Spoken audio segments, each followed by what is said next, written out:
You have probably been moving your body your entire life without giving it a second thought. Walking, bending, reaching, it all just happens automatically. But there is a silent shift that happens as the decades pass, and according to recent research, it might be making things worse without you even realizing it. It is this invisible decline, a gradual slipping away of abilities that most of us just chalk up to getting older. We accept it as a normal part of aging. But what if I told you that getting older does not have to mean getting weaker? What if that narrative is entirely wrong? Look, here is the thing. If you are 7 years old and you can still perform 3 specific movements, you are not aging like most people your age. In fact, you are in an entirely different category of physical capability. You are defying the odds and rewriting the rulebook on human longevity. Most people slowly lose these fundamental abilities over the years. They stop doing them, then they forget how to do them, and eventually, their bodies lose the physical capacity to do them at all. The wild part is that these movements look incredibly simple. You might even watch someone do them and think nothing of it. But they act as a magnifying glass, revealing an enormous amount of information about how well your body is actually holding up against the test of time. And whatever you do, do not skip over the third movement I am going to share with you. It looks almost ridiculously easy on the surface. But wait until you hear this, because it can reveal exactly how much physical independence you have truly held on to. Before we get into the exact movements, we need to talk about why this matters so much for Americans today. We are living longer than ever before. But there is a massive difference between your lifespan, which is just the number of years you are breathing, and your health span, which is the number of years you are actually healthy, capable, and free to do what you want, when you want to do it. You know what surprised me when I started looking into the science of aging? It is how quietly the decline begins. Starting in our 30s, we begin losing muscle mass. It is a condition called sarcopenia, and if we do not actively fight against it, it accelerates wildly when we hit our 50s, 60s, and especially our 70s. The drop-off becomes steep and sudden. Your nervous system starts to lose its crisp connection with your muscle fibers. The signals literally start to slow down and misfire.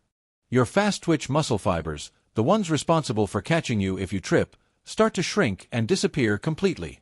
So when we talk about evaluating your physical age, we are not talking about how many wrinkles you have or how much gray hair is on your head.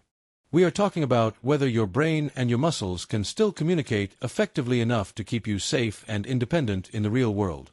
That is what these 3 movements test. They test your physical resilience. They test your real-world capability under pressure. Let's start with the first movement, which is the walking lunge. Now, I get it, lunges can feel intimidating to a lot of people. But they are absolutely foundational to human movement. Walking lunges challenge your single-leg strength, your dynamic balance, your coordination, and your eccentric control. These are abilities that become increasingly valuable as you age. Think about what a lunge actually mimics in your daily life. It is the exact same mechanical pattern you use when you are climbing up a steep set of stairs, or getting up off the floor after playing with your grandkids, or recovering from a misstep on an icy driveway. A massive 2025 systematic review and network meta-analysis, looking at 151 randomized trials, found that resistance training profoundly improves strength and physical function in older adults. If you can still do controlled walking lunges at 70, it strongly suggests that you have preserved the ability to generate force and control your body weight in space. That is a massive sign that you are aging differently than the average person. Your legs are still fully capable of producing and controlling force. And this is where it gets interesting, because doing a lunge correctly is a complex neurological and muscular symphony. When you take that step forward, your brain has to calculate the exact distance. As your foot strikes the ground, your quadriceps and glutes have to fire instantly to act as brakes, absorbing the impact so your knee does not just slam into the floor. That is called eccentric strength, and it is usually the first type of strength to disappear as we age. To do it right, you want to step forward and lower your body under complete control while keeping your chest tall and proud.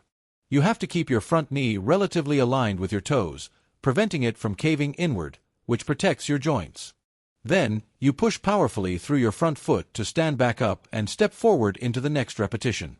You inhale on the way down, gathering that core stability, and you exhale on the way up as you exert force.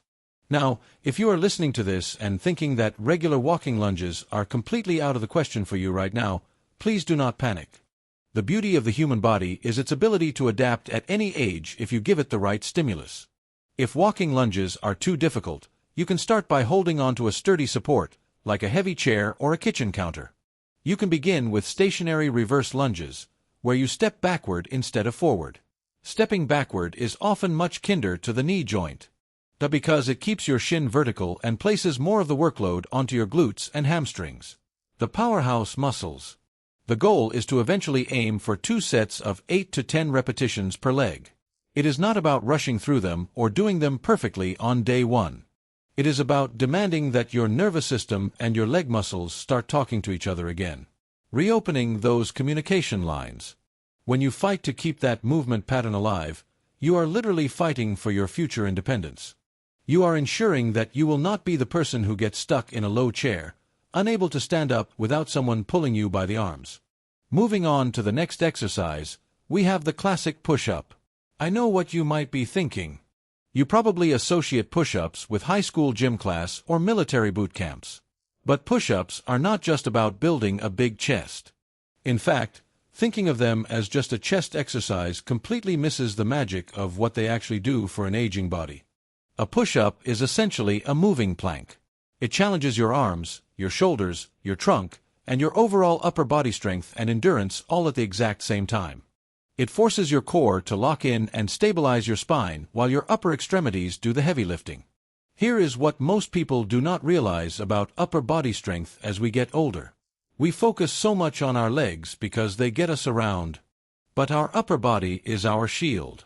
If you take a fall, what is the first thing that hits the ground? Your hands and your arms. If you do not have the upper body strength and bone density to absorb that impact, a simple trip can become a life-altering injury.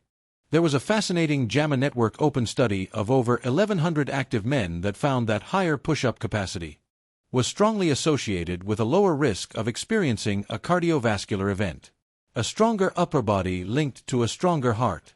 Now, to be completely transparent, that study did not prove direct cause and effect, and it did not specifically study men over 70. But the underlying principle is undeniable. Your physical capacity is a direct window into your systemic health. If you can still perform strict, controlled push-ups at 70 years old, you are absolutely aging differently. You have maintained valuable functional strength.